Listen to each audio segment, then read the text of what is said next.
Okay. Um, I think I'm live on both platforms. Everything should be all right. I don't know why it wouldn't. Headphones are connected. Everything's looking good. Uh, okay. Oh, immediately. Holy shit. Yo, what's good, bro? What's good, cheese? I didn't expect you to show up so early, dude. I literally just started the stream. Little bro behavior. What do you mean? Uh, missed. You missed the last two streams. Yeah, it's fine though. I don't really mind. It's okay. Um, I'm gonna be doing something a little different today. I'm gonna be reacting to some videos. You know, try out a different format. I don't know. We'll see how it goes. You saw me beat Dice King? You still suck for. All right, fuck you, bro. All right. Without ado, should I have like an intro or something? I don't know. A lot of streamers have like a weird like introduction. I beat the devil. Yeah, I beat the devil yesterday. It was actually pretty easy. Not gonna lie.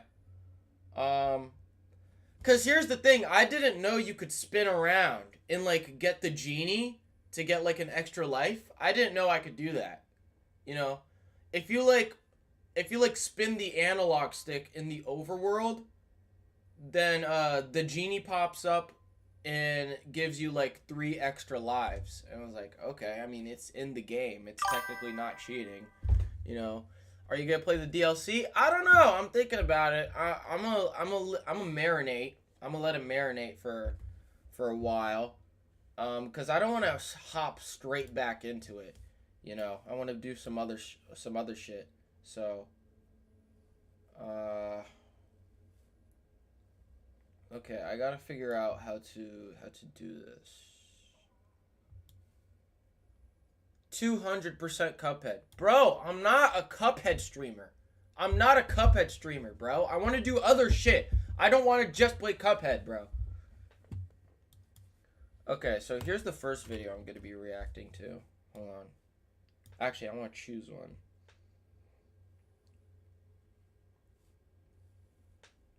Okay, yeah, I'll choose this one. You suck at getting over it. Yeah, I don't even know if I'm going to go back to that game, bro. I don't know if I'm gonna go back to that game. Bro, because it's like actually so boring. I'm not gonna lie. It's the most boring shit of all time. So, hold on.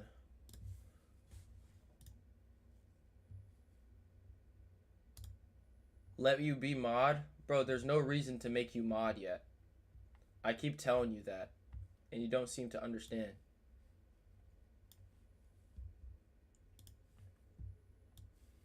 Okay.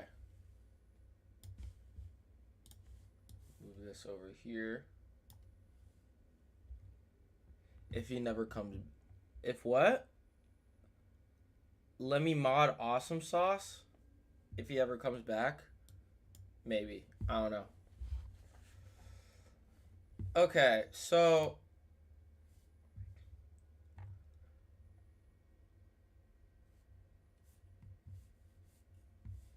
Okay. The first video I want to react to is... I saw this on TikTok, and I want to react to it and see if this guy is making any valid points. You know what I'm saying? If this makes any sense. I'm going to be reacting to Could L Catch Epstein? Alright. Let me move. There's the title of the video. Could L catch Epstein? It would take L less than 5 minutes to solve the Epstein case. I doubt that. Actually, no, I don't doubt that because I feel like he wasn't even hiding it that much, bro. Cause like, I feel like, cause like everybody in the bro, every billionaire knew what he was doing for the most part. I think.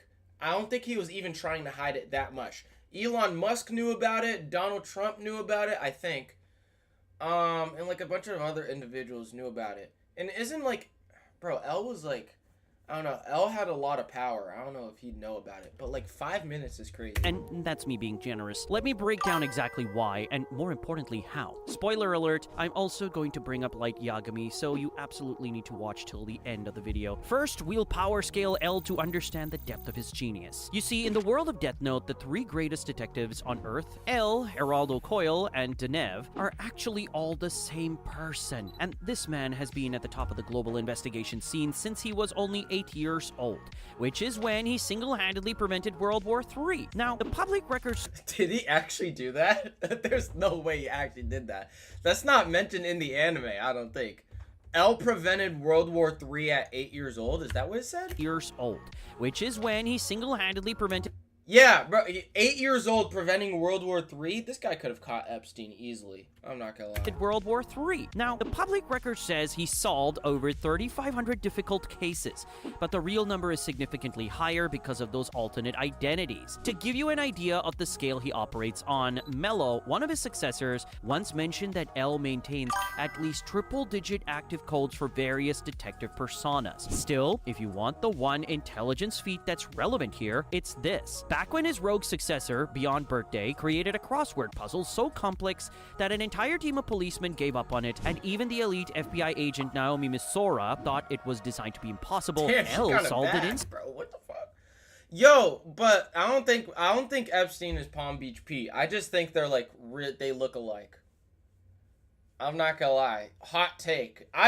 Dude, they look so similar, but I don't think he's Palm Beach Pete. I think they have different voices even. Like audibly, Palm Beach Pete sounds different. I think. I don't know. I haven't really heard a lot of... I can't... Bro, I'm not certified enough to talk about this.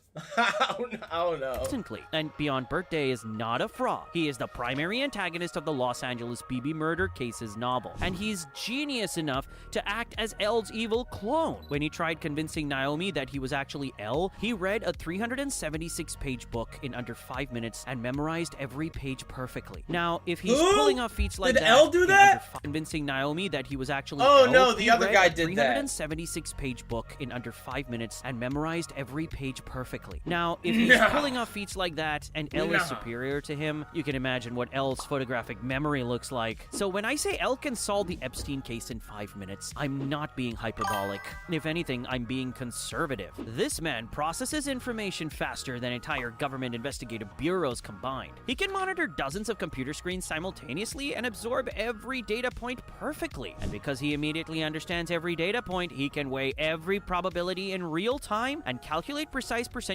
in his head. But here's where it gets tricky. I'm sure that you can already tell that superhuman genius alone isn't enough to solve the Epstein problem. You see, L is a detective. Yes, he's the top one detective, but he's limited in what he can do. His whole thing is narrowing down suspects in closed systems. But how does that work with Epstein? The way Epstein operated has been well documented since at least 2005. The real problem was never a lack of evidence. It was that too many people in power were either compromised or complicit. Having said that, let's see how. That's what I was saying at the beginning. Everybody at the top of the world knew about what Epstein was doing.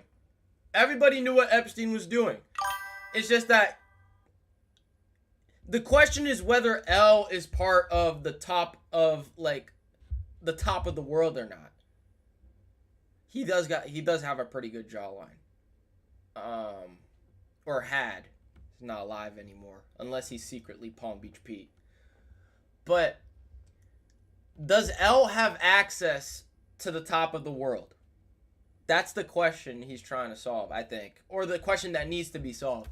How this actually plays out. The year is 2005, March 2005 to be precise. A stepmother contacts the Palm Beach police because her 14-year-old stepdaughter came home with $300 in cash. When she asked the girl about it, she ended up explaining the entire recruitment pipeline. Basically, a classmate had approached her at school and offered her money to give an older man a massage. The classmate drove her to a pink mansion at 358 El Brillo Way. Once in, Epstein entered wearing nothing but a towel, and I'll spare you the details, but Bro, to make a long what? story short, she walked away with $300. Now, at first, This actually happened? I didn't know that happened. Here's another question. Do you think you could beat L in a fight? Yeah, bro. He's scrawny. That guy is unathletic as fuck. Easily beat his ass. Bro, I didn't know he did that, bro. Just walked in with a towel. looks like a case of a local rich pedo creep. Nothing about it suggests you're You could dealing with take a me, man bro. who has billion-dollar financial leverage, a global contract list, and 2 decades of cultivating relationships with presidents, royalty, and prosecutors. But by October 2005, Detective Rick Harry was interviewing victim after victim, and the pattern was identical every single time. Girls would get recruited by their friends. They'd be driven to the same mansion, asked to give a massage, but as you can expect, it would often escalate to God knows what. Yeah, that's pretty obvious, bro. It's pretty obvious he was the culprit. Not gonna lie. L would catch his ass so quickly. It's all about access. It's access, access, access. Does L have enough access to Jeffrey Epstein? That's the question. It's not whether he could catch him, because it's easy. He could easily catch him. It's about whether he could get close to him. You know what I'm saying? And then they'd get money. And here's the thing, once a You would put belt to ass on me? Bro.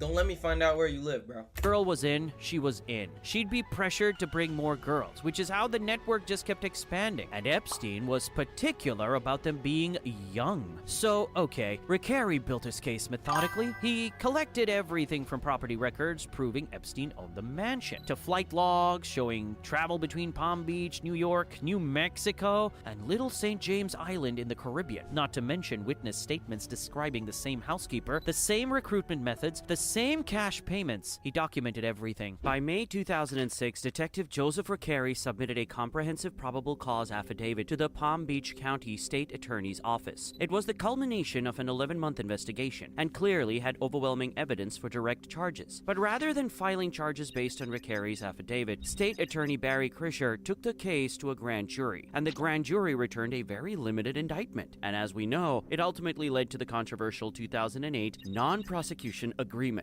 Now, why am I bringing all... Yo, I got a question. If they knew all of this bullshit about Epstein in 2005, why didn't they do anything at the time?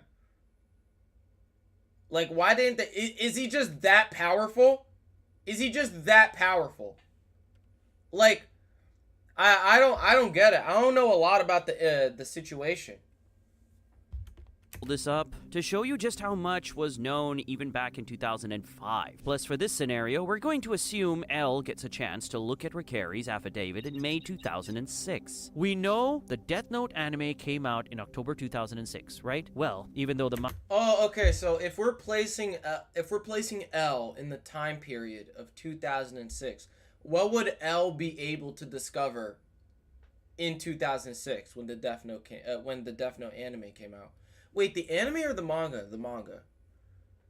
Wait, what? The manga was in 2003. Okay. If we placed L in 2003 when the manga came out, how much? Okay, I get it.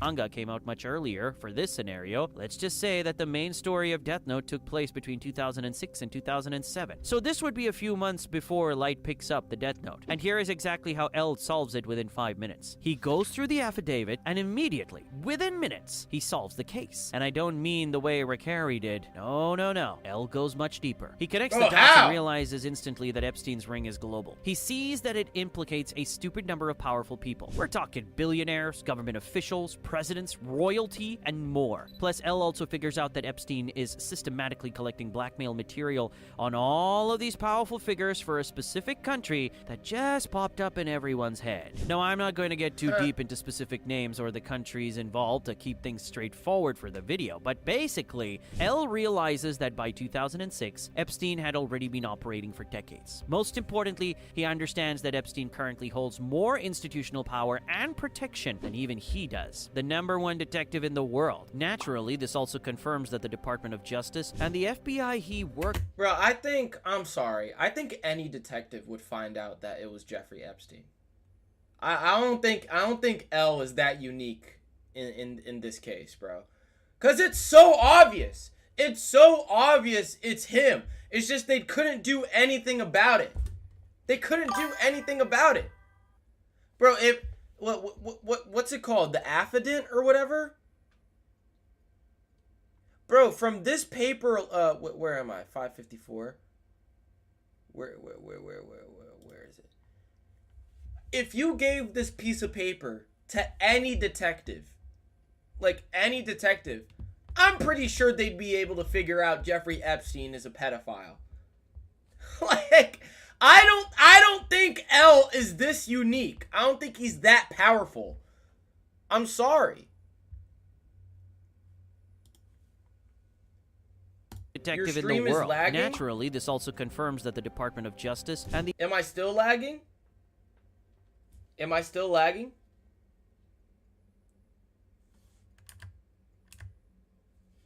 Bro, it's probably your connection. The fuck?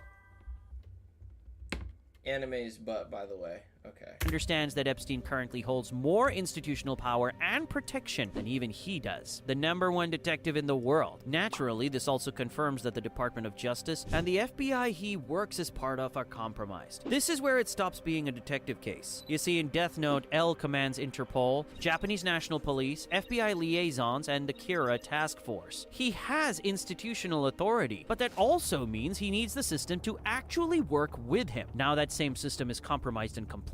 So if L plays by the rules, he'll get nowhere, which is why he has no choice but to take matters into his own hands. When the director of the FBI learns that L is looking into the files, L receives an invitation to Little St. James, the so-called Epstein Island. By this point, Epstein has owned this island for 7 years. All right, what now? L is invited. And if you think that's stupid, and you're wondering why on earth Epstein would invite a potential threat like... Bro, this is fan fiction. This is just fan fiction at this point. Bro... L is invited to Little St. James. What is bro possibly gonna do? Take L to his private island? You have to keep in mind who we're dealing with. This is the same guy who was revealing every bit of information about what he does over Gmail, while most of you out here are using VPNs just to pirate some anime and games. Yes, elites aren't exactly high on IQ. I'm not gonna lie. I pirate my anime. I don't use Crunchyroll. I don't use, like, I allegedly pirate my anime. I don't use Crunchyroll. I allegedly don't use Netflix. I just hop on websites, allegedly. You know what I'm saying? It's just way easier. It's just way easier with a VPN. Alright? If you actually pay for Crunchyroll, you're wasting your money. I am so sorry. You are wasting your money. Allegedly. Alright? I feel like, bro, pirating anime is infinitely worse than just watching it. Bro, pirating it is watching it. What do you mean? Bro, it's just so much easier and you have access to everything. So once Epstein learns that the FBI's top detective is finally onto him, his first instinct is to simply invite the guy over. Of course, L knows exactly what the play is going to be, but he still goes ahead and accepts the invitation for 2 reasons. First, it's because even though he has a sense of morality and justice, his primary motivation is the desire to win, and because of that, he simply can't bring himself to back away from a challenge like this. Second, it's because he can tell exactly why Epstein would invite him in the first place. Now, from the looks of it, it's Watari who makes the trip while carrying a laptop with L connected via voice chat. The second Watari steps off the helicopter, L starts cataloging everything. He notices right away that the staff to guest ratio is crazy. So there are dozens of employees just for a handful of visitors. He sees how every single sightline is controlled, how the security cameras monitor every guest, and how the entire environment is designed for observation and control. Epstein gives him the tour and then eventually offers Watari a drink. He accepts a glass of water, and after observing the glass for... Yo, I'm not gonna lie, who's Watari? I kind of forgot who Watari is. Is he like a butler or something? Hold on, I'll be right back. Give me a second.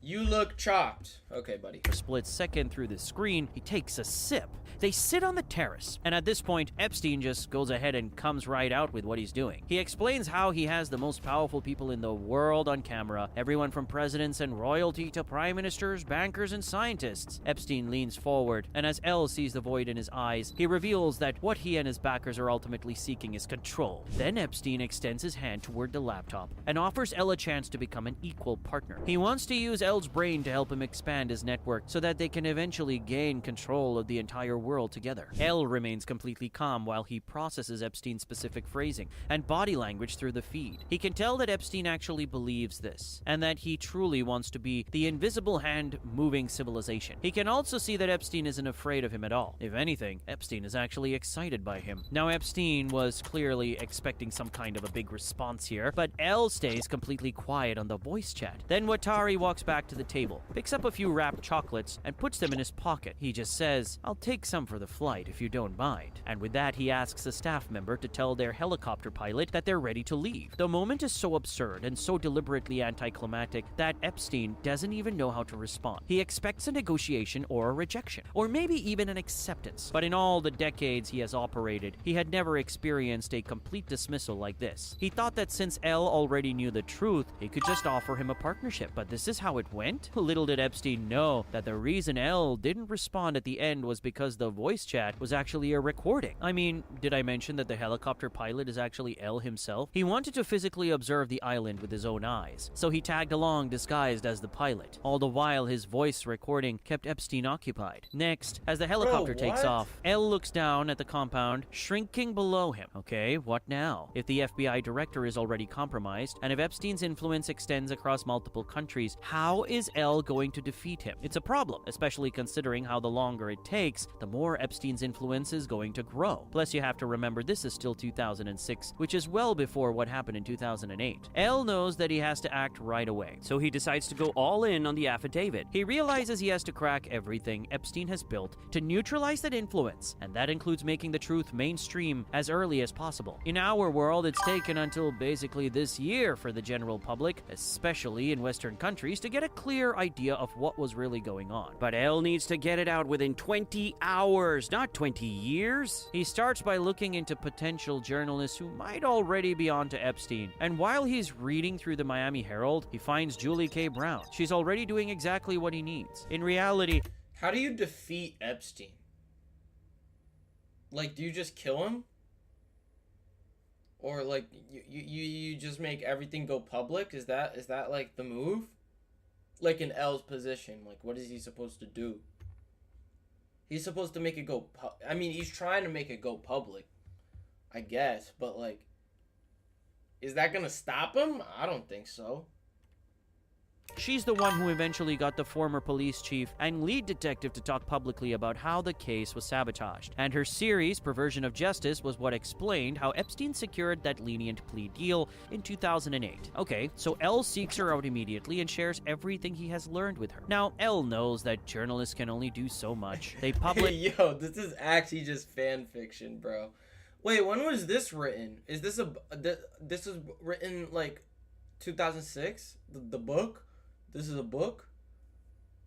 People read, and then what? Some victims might come forward, but many would be either too afraid or too deep into the system to go public. After all, Epstein reportedly used the phrase, "Those who help him will be compensated, and those who hurt him will be dealt with," to intimidate witnesses into staying quiet. What Elle really needs is to create an irreversible cascade of information that makes the truth impossible to contain. He begins gathering as much data as possible. They need to filter his address.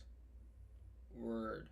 I don't know what that means, but I'm gonna pretend like I do. To build a web that includes all the records of flights on the Lolita Express, financial donations, and public photos. He makes notes on which individuals were likely there for business, as in financial or political leverage, and which were there for pleasure. Then, for every compromised official like the FBI director, Elle identifies a clean counterpart or a political rival who would love nothing more than to see that person burn. This is obviously easier said than done, and Elle needs help from hundreds of people like Reverie and Julie K. Brown, but once he has has enough solid information organized into a digital web, he prepares to make it public through multiple channels. And here's where L's genius really shows itself. He knows that if he just dumps everything at once, the story would become too big too fast, and it'll be easier for the general public to dismiss it as a conspiracy. Plus, mainstream news outlets would get too many shutdown calls from their powerful friends. So L does something counterintuitive. When he's ready to release it, he intentionally leaves out the names of the most powerful people. The initial release focuses entirely on Epstein's trafficking and blackmailing ring, how it operates, how long it had been running, and how girls were recruited at schools. The web mentions that powerful people were involved. It has to, just to explain the scale, but it doesn't name them. Again, this is to simply make sure that the initial wave of coverage focuses on the crime itself, rather than the politics of naming names. The media runs with it. Within 20 hours, the story stops being a local scandal and becomes global, and that's when L makes his second move. He sends anonymous emails to the rivals of every compromised official he's identified, and he sends them the full web. He just gives them the truth and trusts that enough of them, for enough different reasons, will act. Some will act because they have a moral compass. Some will act because they see a massive political advantage. And some will act simply because they're terrified of being implicated themselves. But even after that, L is just getting started. The next step is going directly after the names on Epstein's list. L anonymously sends a highly sanitized, encrypted message to a select few of the most powerful people on that list. Specifically, the ones he deduced were only there for business leverage. Since they were there for business, it's easier for them to talk their way. Yo, if all of this was possible to be done in 2006, why didn't anybody do it? Like, why didn't anybody do this shit in 2006? I'm surely there was somebody in L's position that could have done that in 2006. Like, okay. Bro, what I'm listening to is literally just fan fiction, bro. This is actually ridiculous. Way out of the truly messed up stuff. So L's message to them is simple. Mr. Anonymous has all the blackmail material, and they have to cooperate now, or it's a declaration of war. This is how L creates absolute paranoia to fracture the network from the inside. As much as L wants to destroy the system, he also wants to win his personal game against Epstein. And to do that, he first has to make Epstein a liability that the system he built can no longer afford to protect. Now remember how I mentioned that L is all three of the top 3 detectives in the world? That's not public information. To the public, the number 2 detective, Geraldo Coyle, and the number 3, Deneuve, are completely different people. It's a layer of anonymity that gives him 3 different lives to play with. Another thing to keep in mind is that the web L creates isn't omniscient. He doesn't have every single piece of evidence yet. He only has what he's seen or deduced. The real, incriminating evidence only starts pouring in once the story becomes a global incident. Once every major news outlet is on it, the momentum moves faster than anyone can pay to make it stop. This is where L makes his move as Deneuve. He publicly announces that he was the one who leaked the web, and to protect himself, he reveals that he's created a dead man's switch. If he fails to check in once a day, a final unencrypted version of the entire Epstein network file will be automatically released to every major news outlet and law enforcement agency on the planet. He makes it clear to everyone who is complicit that killing him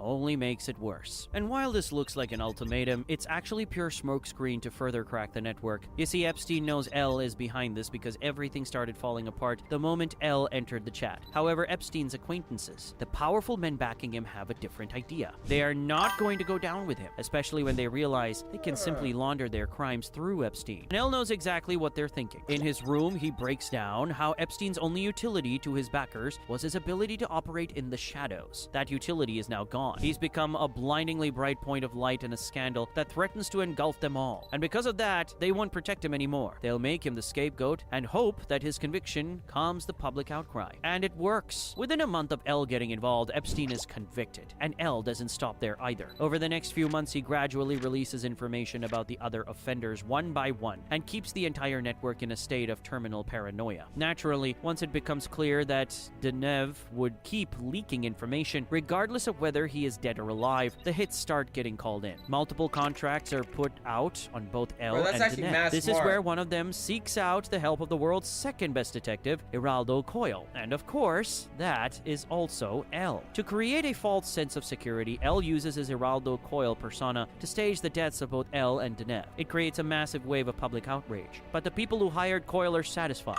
But they are wrong. As more arrests are made and the power shifts to the clean counterparts L identified earlier, the old guard begins to lose their grip. Still, many offenders remain untouched because, as a certain student in Japan would say, this world is rotten. And speaking of that student, moment, this is where things peak. About half a year after Elle visited that island, Light Yagami picks up the Death Note. At this point, the Epstein list is public knowledge. It's the biggest story in the world. So after Light tests Is he gonna write his name? the notebook, he starts writing the names of every offender on that list. He strikes his classic pose, looks out over the city and says to himself, this world is rotten, and those who are making it rot deserve to die. Someone has to do it, so why not me? By the end of 2006, the Epstein network was neutralized. Heart attacks for those who were already on trial. Car accidents, overdoses, apparent suicides. One by one, the names on the list drop dead. Epstein's actual backers, the ones for whom he was doing the blackmailing, watch in frozen terror as everything they've built over decades now dies for no explainable reason. Finally, from an unknown location, Elle watches the news as a reporter announces yet another unexplained heart attack of a high-profile figure. He reaches for a sugar cube as he tries to make sense of it. Someone is cleaning up Epstein's mess with a power that Elle doesn't understand. This leads us into a version of Elle versus Light that we've never seen before. Because this time, Elle may just agree with Light. Or should I say, that's Kira. Crazy.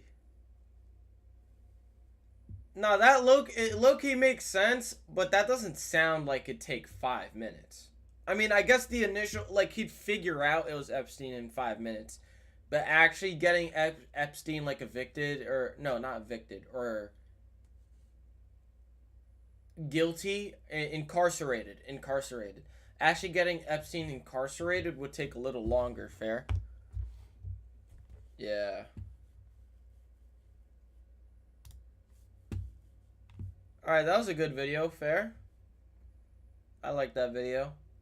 It was mostly just fan fiction, I'm not gonna lie, but it was still fun to watch.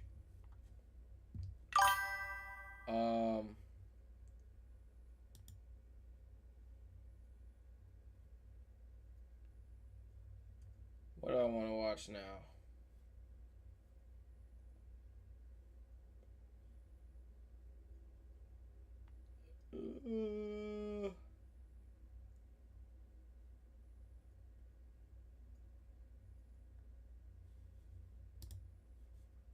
Bro, Cheese, you just need to shut the fuck up, bro. Holy fuck, dude. I see your messages. It's just slop, bro. It's just pure fucking slop. Yo, I'm actually considering banning your fucking ass. Holy shit, bro.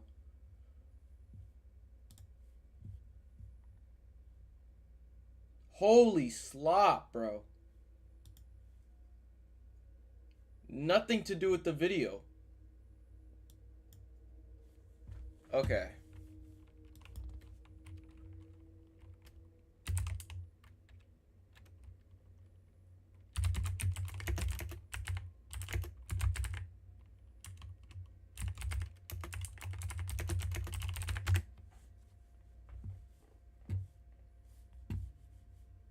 Okay, hold on. Give me a second.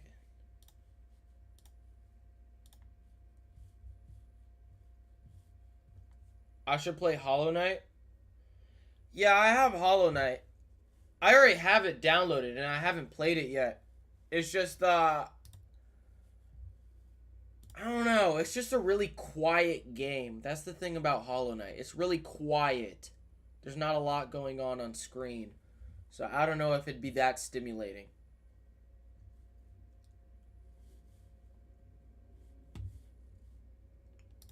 Okay, ready?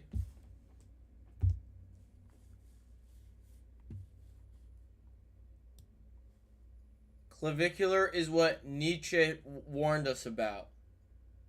Saw this video and I wanted to watch it.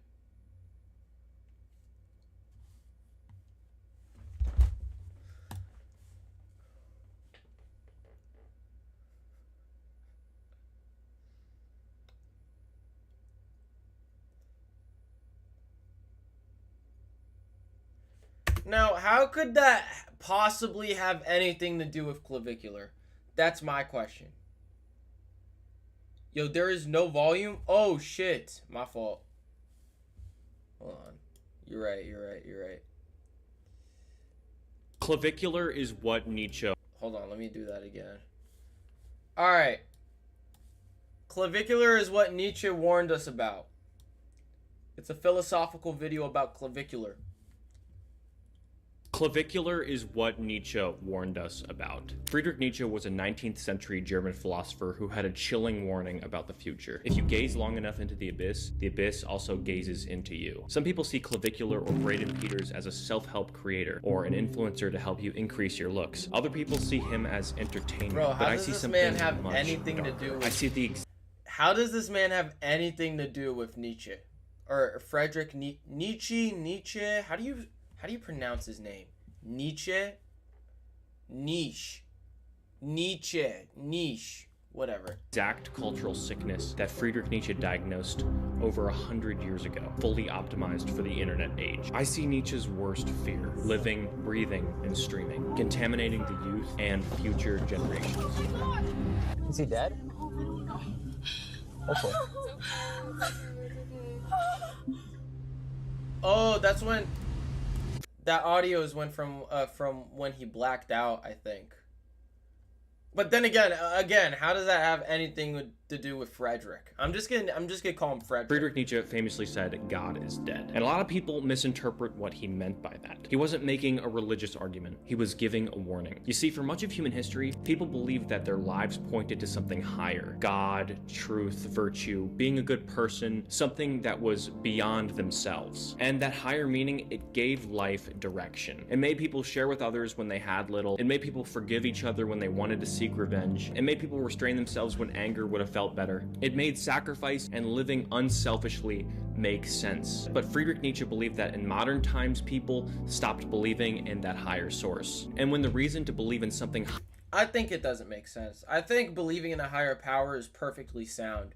I think it makes more sense to believe in a god than to not believe in a god. I refuse to believe that everything around me is pure luck. I refuse to believe that humans is just pure luck. I refuse to believe that... The example I always point towards is a solar eclipse. Bro, there's no way our sun is 400 times further away from us than the moon, but the moon is 400 times smaller than the sun. And then they just perfectly happen to overlap. Like, there's no way that's not divine intervention. There has to be some sort of divine intervention there. You're telling me we live in an era where that just happens? Bro, there's no way that's luck. Bro, that has to be like some intentional design right there, bro. Swear to God. higher fades, Or not swear to God. I guess that'd be blasphemy. so does the reason to act beyond yourself. This is the birth of nihilism.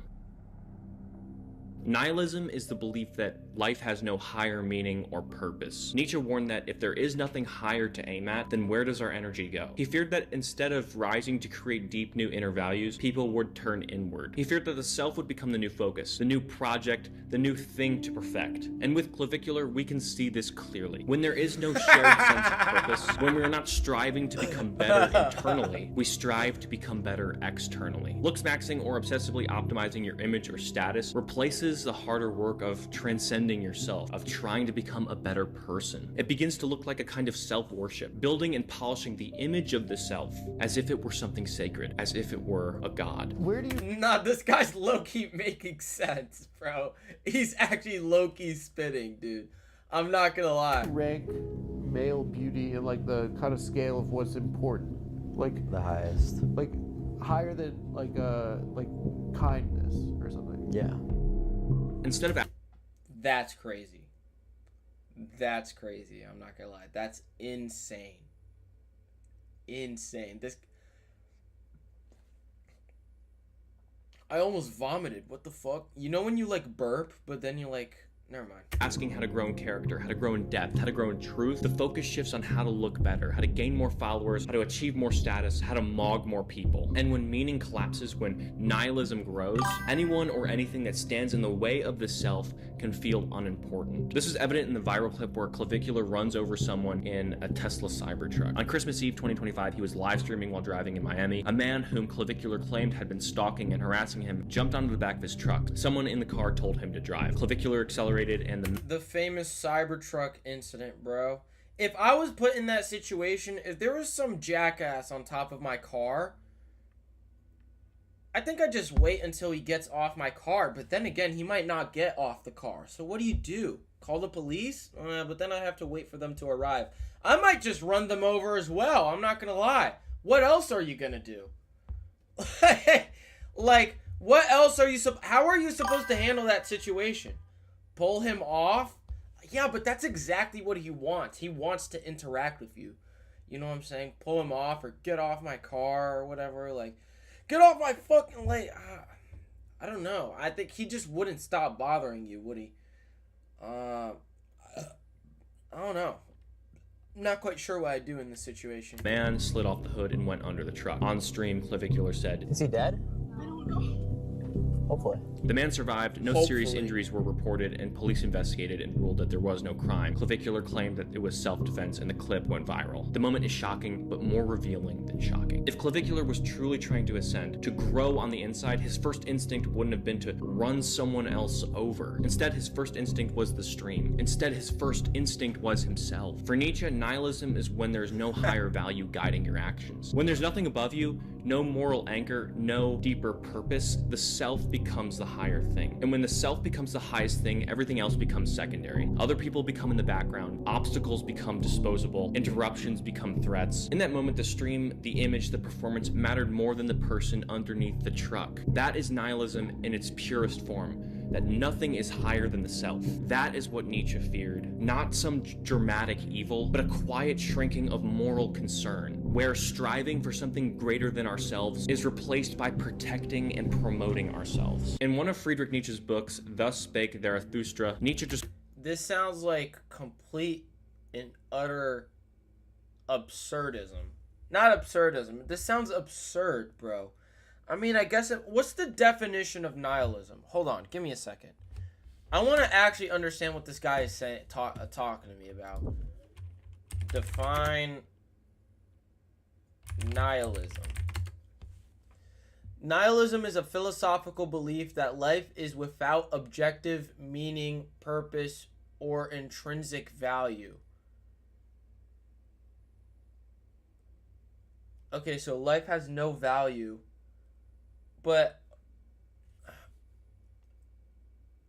like, how does that have anything to do with like worshiping yourself?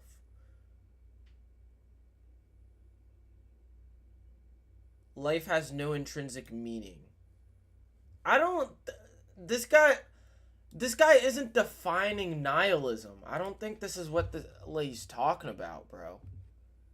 I think he's talking about something else. describes the last man. The last man is a type of person, not a villain, but a comfortable, self-focused figure that avoids true transformation. Friedrich Nietzsche describes the last man as someone who doesn't strive for true greatness. He optimizes within the world that he lives in. At first glance, Clavicular preaching about looks-maxing seems to be like true transformation. It looks like discipline, and it looks like self-improvement. It looks like climbing upward. But Friedrich Nietzsche's idea of rising was never about ranking higher inside of a system. It was about overcoming yourself, creating new values, risking change, and confronting difficult truths. Looks-maxing is different. It's about adjusting the surface. It's about fine-tuning an image. It's about competing for status inside an already existing hierarchy. With Clavicular, this distinction becomes clear. He preaches about wearing lifts to get taller, wearing colored contacts if your eyes are brown. He preaches about using testosterone to gain more muscles. And for him, everything is framed as improvement. But the aim is really external validation. Did you guys see his nose surgery? His nose doesn't look like that no more. It's like more, it's weirder now. It's weirder. Hold on. Clavicular nose surgery. What does he look like now? Oh! Oh! Well, it's not that bad. He just looks different, bro. He just looks different.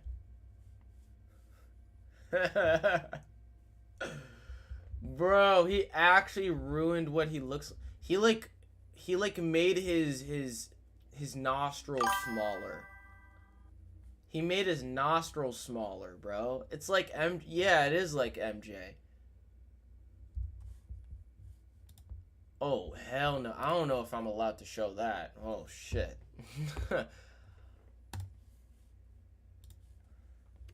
Not internal transformation. Clavicular improvement.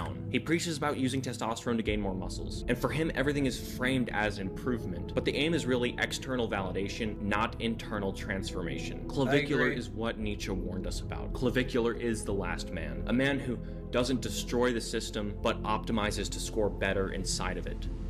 Friedrich Nietzsche also warned that he who fights monsters should see it that he himself does not become a monster, and if you gaze long enough into the abyss also gazes into you. Here, Friedrich Nietzsche meant that in trying to conquer something dark, you can slowly become shaped by it. Clavicular appears to be trying to transcend through self-improvement. He builds his identity around looks, status, and dominance. He talks about mogging others or looking better than others, ranking higher, and winning visually. And on the surface, it looks like rising. It looks like transformation. But when everything becomes about superficial metrics, you don't escape the system, you bind yourself to it. The culture that he's creating through his followers shows this clearly. His followers obsess over who mogs who, or who looks better than who. In a recent extremely viral clip, an Arizona... Alright, bro, but then again, if you don't have mogging, then what do you have? You know, like, I think mogging is the only thing that matters, you know? State University fraternity leader mogged Clavicular. It went extremely viral because looking better than Clavicular is apparently rare. In that moment, Clavicular, who built his whole brand on looking better than everyone else, was mogged or less visually appealing than this other guy. The same metric that he used to assert dominance by rating other people's looks became the metric that was used against him. This is the abyss that Friedrich Nietzsche warned us about. When identity is built on surface value, you must constantly defend it. Every interaction becomes a ranking. Every room becomes a threat. And there's something so tragic about that. And trying never to be the one who gets judged or overlooked, he entered into a contract with the very culture that he wanted to be. A culture of comparison, of constant measurement, of endless competition. And the people who are drawn to him, his followers, reflect this back to him. Many of his followers are just as obsessed with hierarchy, appearance, and status as he is. They do not free him from the system. They push him further into it. The audience demands the same game that he performs. And in trying to defeat the monster of insecurity through looks maxing, he becomes dependent on it. In trying to transcend weakness, he builds an identity that cannot survive without comparison. Have you been mogged by another man? I've definitely been mogged, yeah. Yeah. How does it feel to get mogged? It's not a great feeling. It feels bad. Yeah. I feel bad. It's just like that a guy's more beautiful than you, or Just, I think And honestly, I think the whole point of this video is like trying to say that Clav is too caught up in the cycle. He's like too caught up. He prioritizes it too much. Like his entire life is like prioritizing looks maxing or whatever. It's like it literally doesn't even matter that much. Literally doesn't even matter that much. I feel sympathy for Matter Daddy. him in some way, because the social contract that he made is painful. Because the more you base your worth on being superior, the more fragile your worth becomes. Every new room holds a new threat. Every taller man becomes a rival. Every viral clip becomes a test. You see, Friedrich Nietzsche's warning wasn't just about evil. It was about becoming shaped by what you fight. In staring into the abyss of superficial value, Clavicular did not escape it. He became a part of it. Ultimately, Clavicular is not the disease. He's the symptom of the disease. He did not create a culture that's obsessed with appearance, ranking, or visibility. He operates inside of it. A culture where worth is measured Bro, this guy's low-key spitting. This guy's low-key spitting. Not even gonna lie. by height and status, dominance, virality, a culture where optimization replaces transcendence. Friedrich Nietzsche warned us that when the highest values collapse, humanity, it doesn't immediately fall into chaos. Something quieter happens.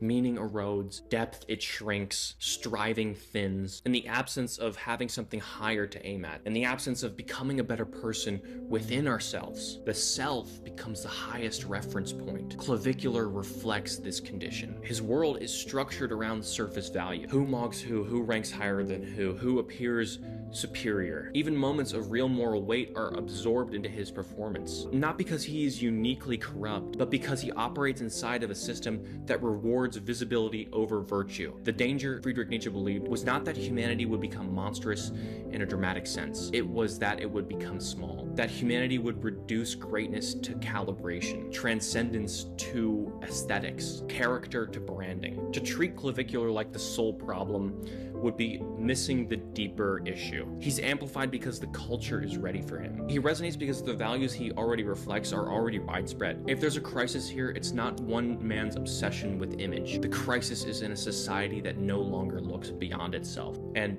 mistakes appearance for virtue. Thank you so much for watching. I super appreciate it. Clavicular has tried to fight the battle so many times, but he's just end up becoming the problem itself. He's trying to combat the problem, but he's become the problem itself. I think that's the entire point of this video. Not gonna lie. W video though. W video. It's a pretty funny video in concept, but like it's pretty serious when you get down to it, you know.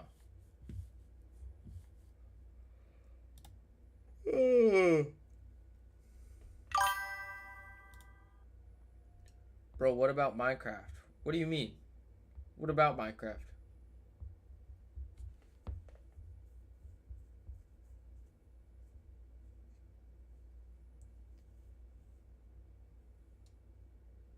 Like if you could play? Yeah, I can play Minecraft. Why? Body language. Well, I can watch that. No, I think that video is a little too long. I'm not gonna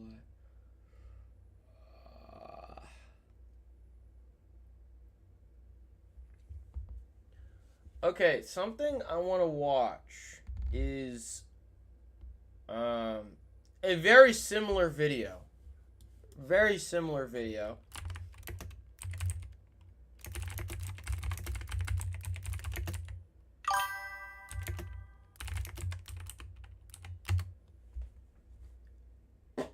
Farted. My fault.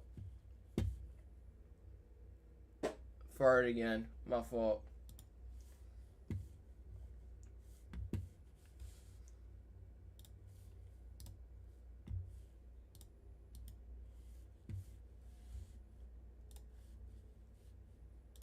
Alright, now we're gonna watch this video right here. It's shorter. It's a short video, I'm not gonna lie, but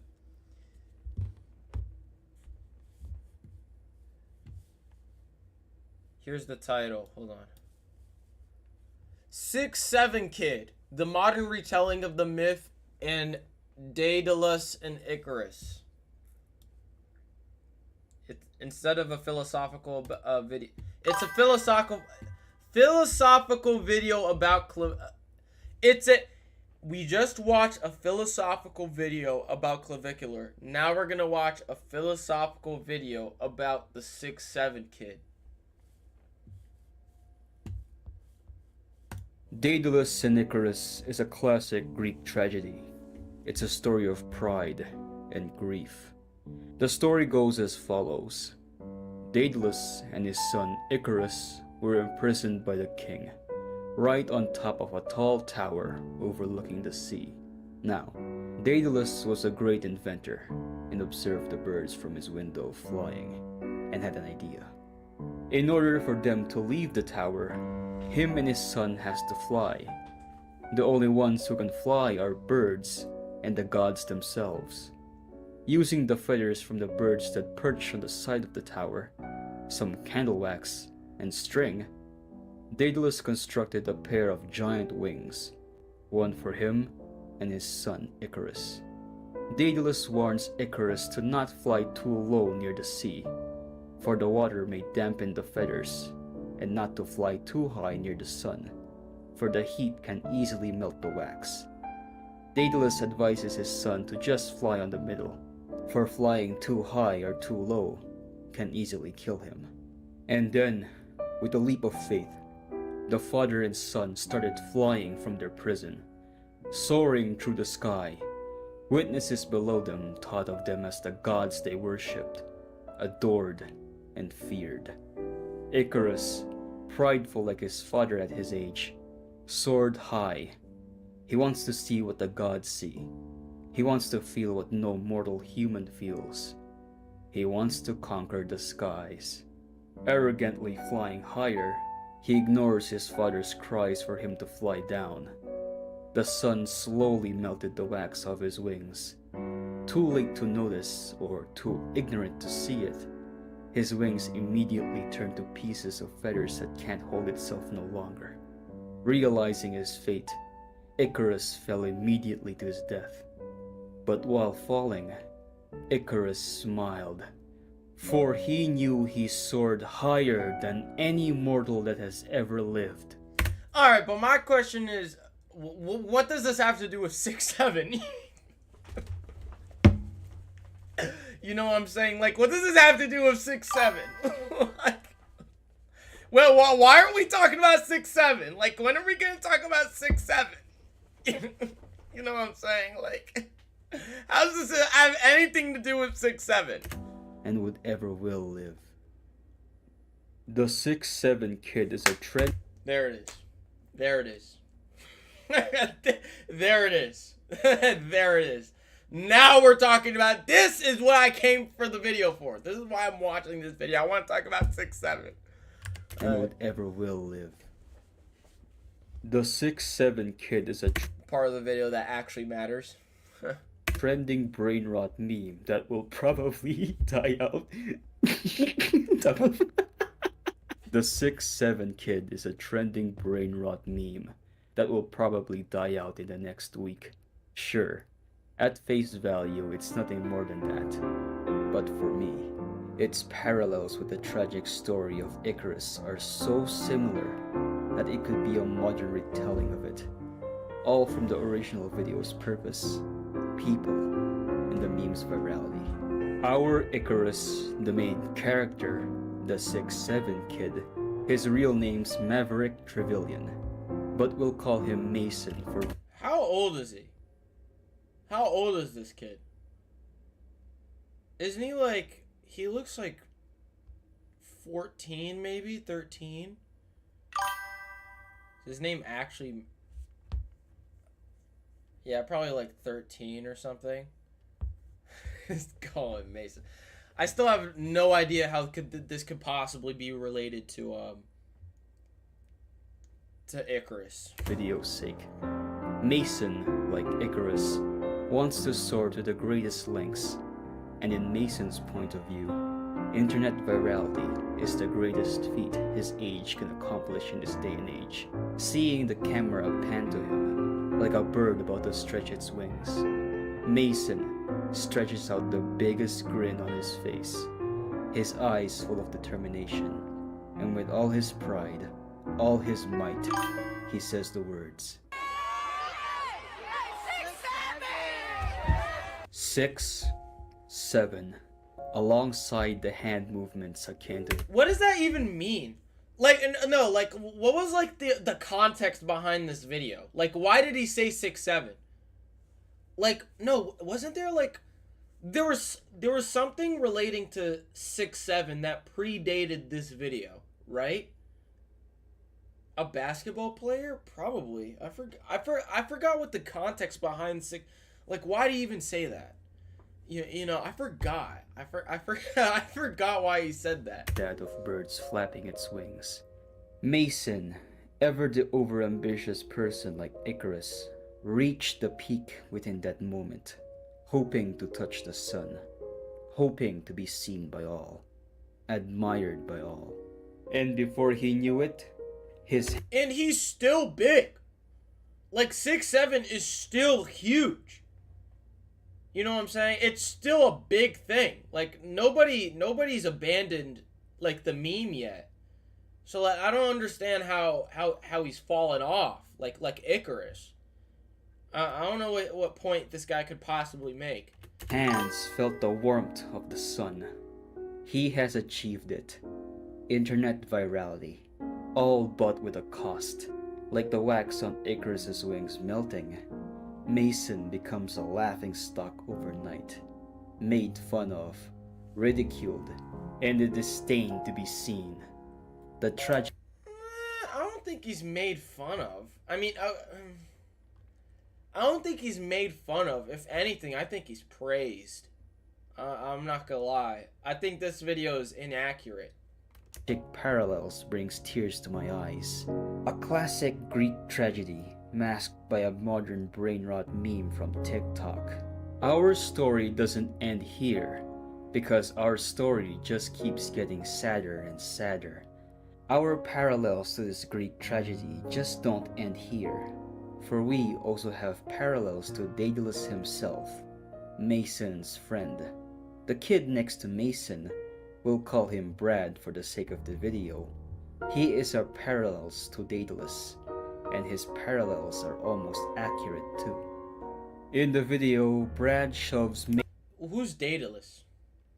I forgot who Daedalus is in like the story. Is Daedalus the one that tells him to not do shit and then Icarus falls? Is Daedalus his dad or something? I forgot. Mason away when the camera pans to them.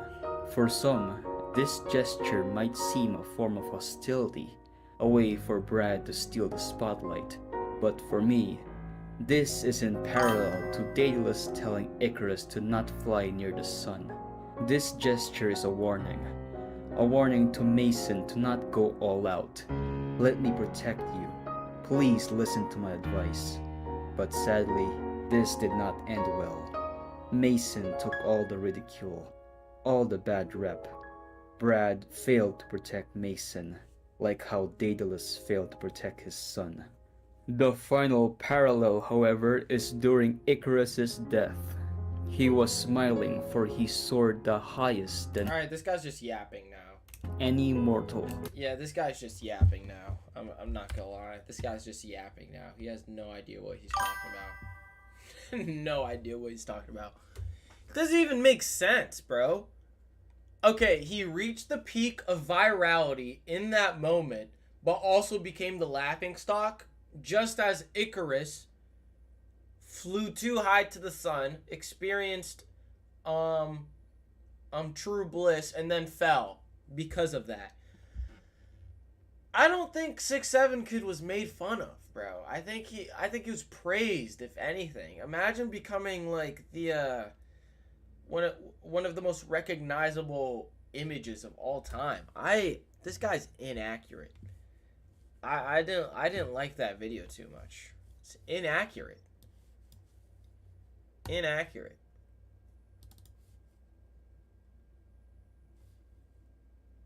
Where? Okay.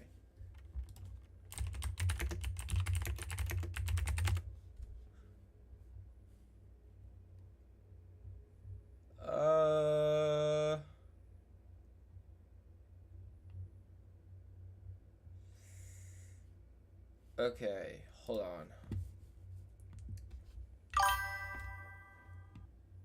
Yeah, I love One Piece. Why? How do you know that? Oh, that's my profile pic. I'm an idiot. 6'7" kid.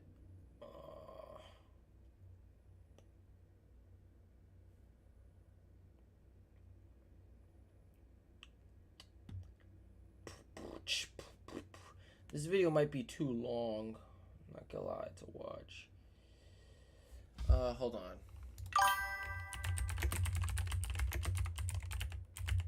You should watch One Piece episodes while streaming like the new ones. I don't know if I'm allowed to do that. I don't think you can stream yourself reacting to anime. A lot more people would be doing it if that were allowed. Like, I know Your Rage is reacting to One Piece, but I have no idea how he's doing that. I think he's not allowed to upload the VODs. I think that's what it is. He can stream it. It's just that he can't upload the VODs.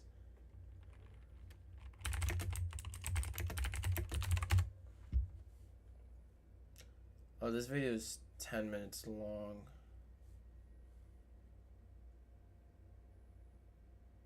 And it's pretty old, I'm not gonna lie. Jesus Christ. There's a truck outside. Okay, you know what I want to react to? I want to react to this video. Because it's been pretty viral recently.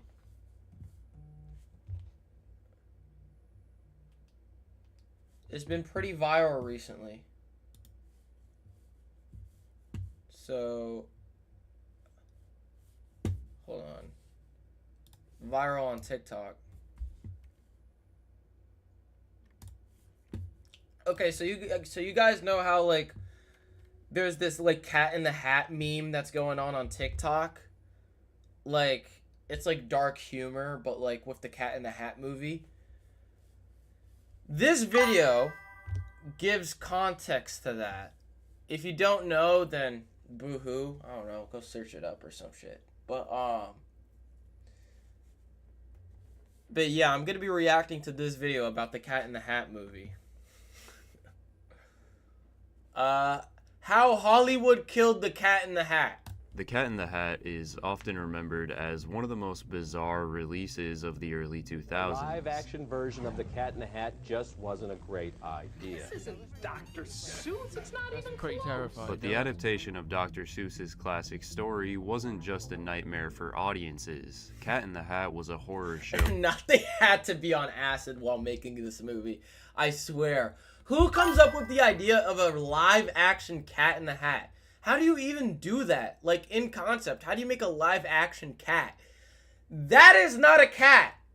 That is not a cat. I swear to God, that is not a cat. Sorry, I farted.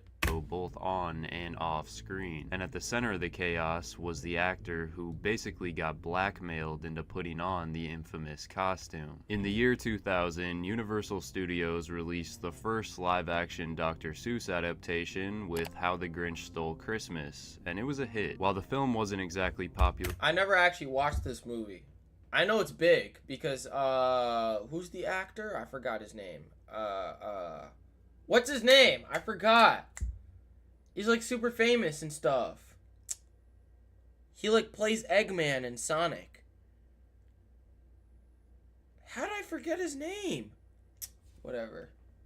But like I know this movie's famous. I don't know how successful it is. with critics, they managed to gross almost $350 million at the box office, and it quickly became cemented. Him!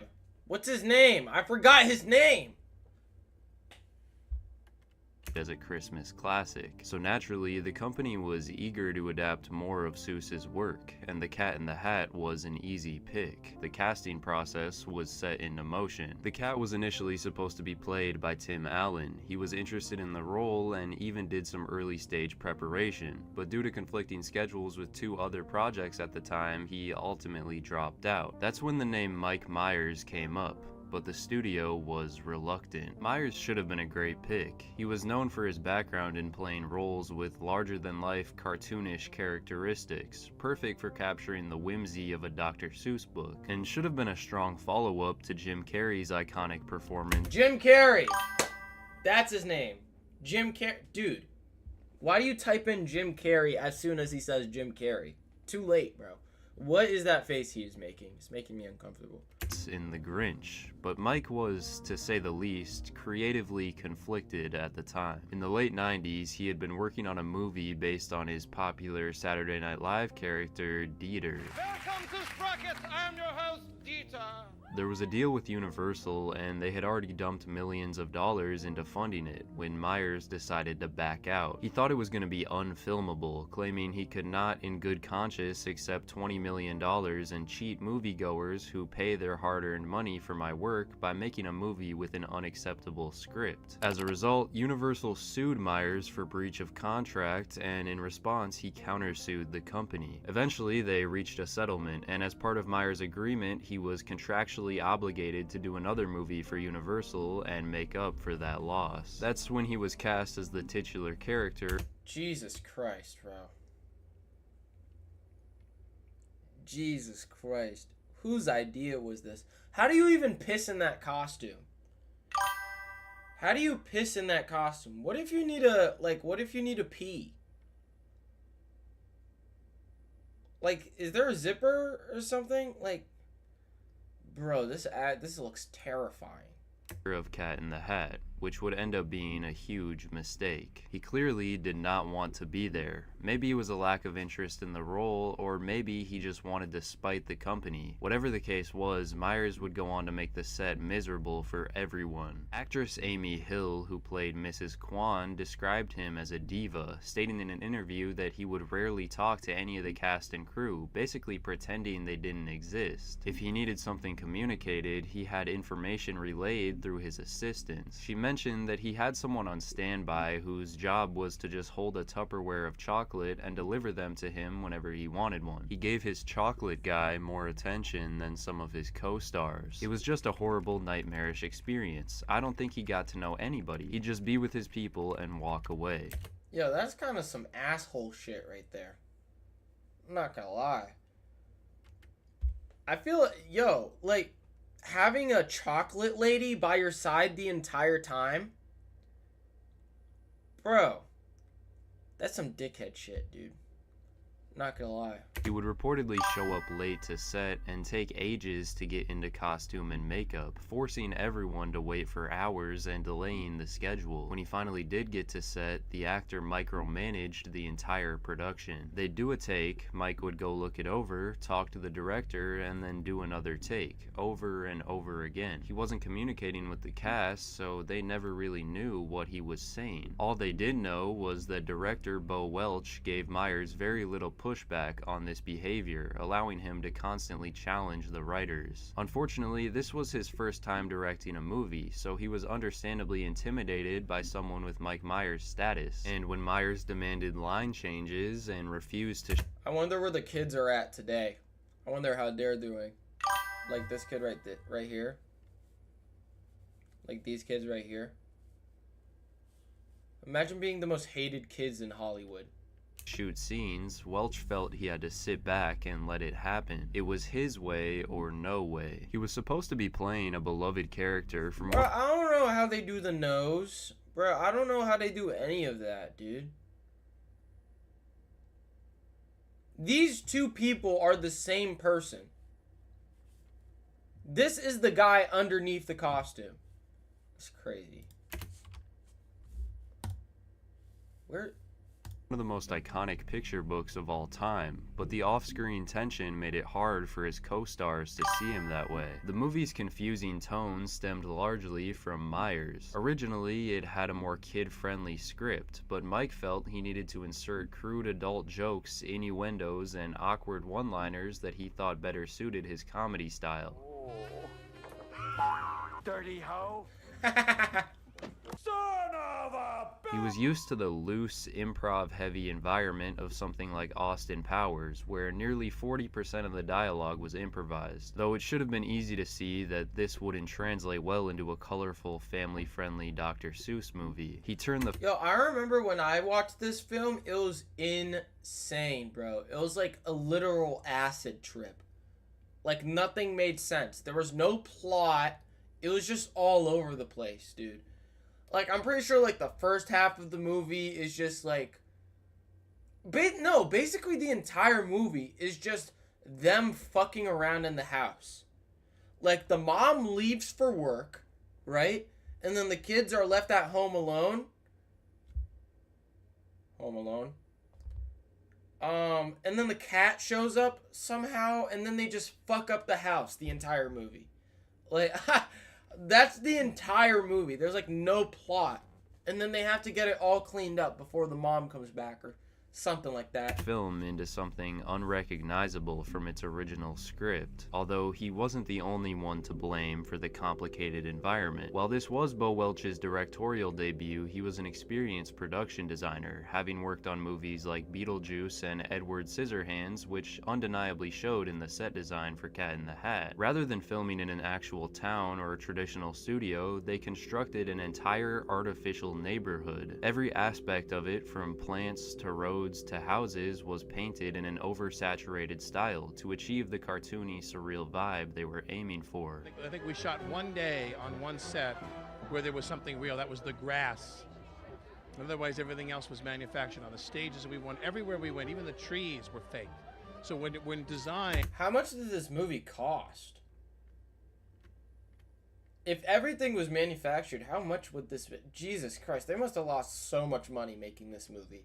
Holy crap. And it is everywhere in a movie. It does set a very special tone for you. But this came with a lot of problems, maintenance being a huge one. As if the cost of building a neighborhood wasn't deep enough, any damage or weathering to the set required fixing and repainting, which not only cost more but further delayed production. The bright, unnatural colors demanded meticulous lighting to avoid glare. On top of that, the interior sets, like the house, were made to look warped and cartoonish, but they were extremely tight, leaving little room for the crew. Bright studio lights and small spaces made it a hot, claustrophobic environment. Everyone's, especially in that damn suit. Holy shit. Suffered, but Mike, being in a full body suit and face prosthetics, got irritated frequently, and Google says $109 million to produce? Oh my god, they must have lost so much money. How much did it make? How much did the movie make? It cost $109 million, but how much did it make? would have to go reset his costume during takes. Being a good sport. What's that? You're being a good sport seems hard. it's. There were quite a few scenes that didn't make the final cut, and it was probably for the better. One of them featured... Oh! 133? Well, that's not that bad. It made money. It made money, but, like, it only made, like, it didn't double the profit or anything. It only made, like, $20 million.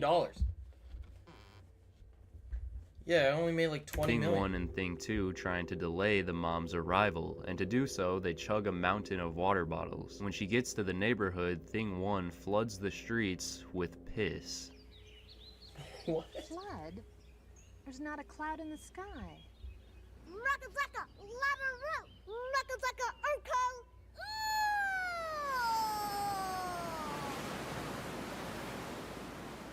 Through all the challenges behind the scenes, Universal still had enough confidence in the film's success to greenlight a video game alongside its release, and even planned on making a sequel. However, the movie hit theaters on November 21st, 2003, and it was immediately met with scathing reviews from critics and audiences alike. If there's one thing I've learned from these two movies is that we don't want to see Jim Carrey as a Grinch, and we don't want to see Mike Myers as a cat. It's hard to say who is less recognizable in The Cat in the Hat, Mike Myers or the actual Cat in the Hat. Let's hope this insult of a movie doesn't taint any child's ability to enjoy the original. Crude humor full of pop culture references. This not only yanks us out of the dreamlike on-screen world, but it makes the film painful to watch. But no one hated it more than Isn't there like a Cat in the Hat movie coming out? Like another one? Like an animated one? I'm sure that'll like be way more successful, especially after this one. Holy crap. Dr. Seuss's widow, Audrey Geisel, so much so that she went on to ban any future live-action Dr. Seuss adaptation on behalf of the Seuss estate. That's why there have only been animated adaptations since. It's hard to put all the blame for its failure on one person. One of the biggest criticisms for the film was its inconsistent tone, with too many adult jokes, and that was largely due to Mike Myers. Critics found his portrayal of the cat to be creepy and obnoxious as well, but its issues went much deeper than that. The unfocused direction, hyperactive pacing, and annoying slapstick humor all played a role in the movie's demise. While some thought the sets were impressive, others found them to be oversaturated eyesores. It was really just hard to determine who the film was for. Parents were upset and uncomfortable, kids were confused, and critics were repulsed. Mike Myers' career took a bit of a hit afterwards. He still voice acted for the Shrek franchise in the following years, but his next major live-action appearance was The Love Guru in 2008, which was even more of a commercial and critical flop. His reputation in Hollywood was soured, being known as difficult to work with. He's since chosen to take a step back from acting. Aside from a few scattered roles here and there, he largely vanished from the public eye. Regardless, Mike Myers is still viewed as a comedy legend, which is a status that will never change. Many of those involved did go on to have lasting careers, but for everyone... Oh, that's the girl! That's the girl. I was wondering what happened to her. What about the kid? What about the other kid? Film was an all-time low. Maybe The Cat in the Hat was a good movie that got lost along the way, or maybe this story was never meant to be adapted in live action to begin with. Oh, that's the video. That's the video. Bro, what a tragedy. What a tragedy. Imagine spending that much time and effort to only make like a $20 million in return. Alright, $20 million is a lot, but in retrospective, in comparison to how much money they spent, not really all that worth it. It was a flop. It was a flop, by all means. Yeah, there is an animated movie coming out. Yeah, 109 million.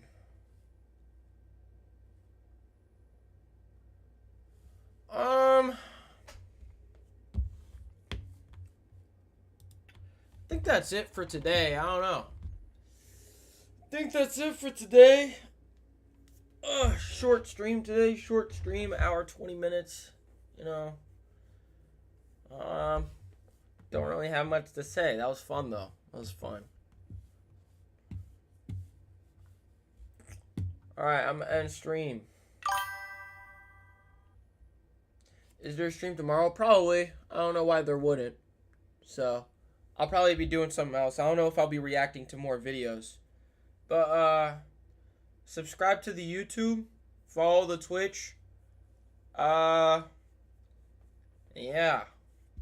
What time? Like 12 maybe? I'll probably be streaming at 12.